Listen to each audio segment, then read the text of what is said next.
दूसरी दुनिया से आए थे। वो आदमी अखिल को वो कागज देता है और एक मंत्र पढ़ता है। त्रिकाल्य विमानार्थ कालीन जाग्रथा सिद्धे। मंत्र पढ़ते ही उसके छोटे से क्लिनिक के नीचे अब कालीन आ गया था। ये लो बेटा, अब इस छोटे से अस्पताल को तुम कहीं भी उड़ाकर ले जा सकते हो। मैंने अपना काम कर दिया बेटा, अब मेरे जाने का वक्त हो गया है। आप कहाँ जा रहे हैं? बेटा, मैं मर चुका हूँ, बस तुम्हारे दादा की आखिरी इच्छा पूरी करने तुम्हारे पास आया था। खुश रहना, आबाद रहना और बढ़ते रहना।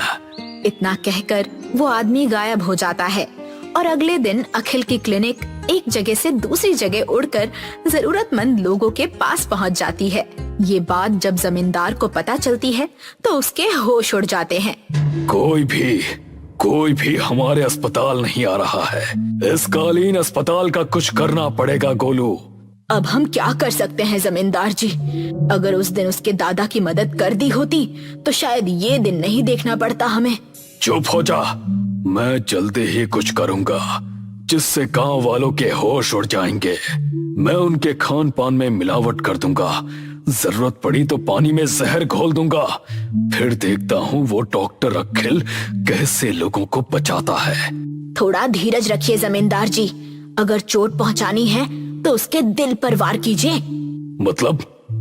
उसका परिवार, वो अपने परिवार से बहुत प्यार करता है।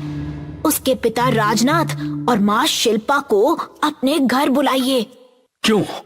बुलाइए तो सही, मुझ पर विश्वास रखिए।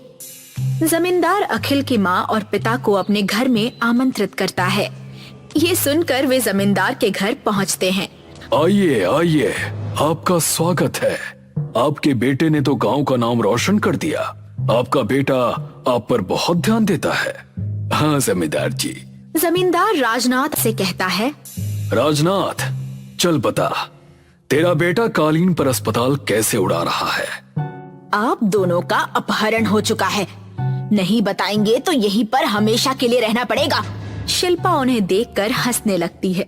आप लोगों को लगता है कि हम बूढ़े जो मौत के इतने करीब हैं, धमकियों से डर जाएंगे? जमींदार, तुम भी तो बूढ़े हो, तुम्हें अब किस बात का लालच है? इनके बाद सारी जायदाद मुझे मिलेगी। नहीं मिलेगी बेटा, तुम इस दुनिया से अलग दूसरी दुनिया में चले जाओगे जल्द ही। क्या कहने की कोशिश कर रहे हो तुम? देखते जाओ। राजनाथ एक मंत्र पढ़ता है। त्रिकाल्य चिकित्सा सिद्धि प्रभावम कालीन उद्मनम स्वाहा। मंत्र पढ़ते ही दो कालीन जमींदार के घर में घुस आते हैं और दोनों को अपने में लपेट लेते हैं और गायब हो जाते हैं।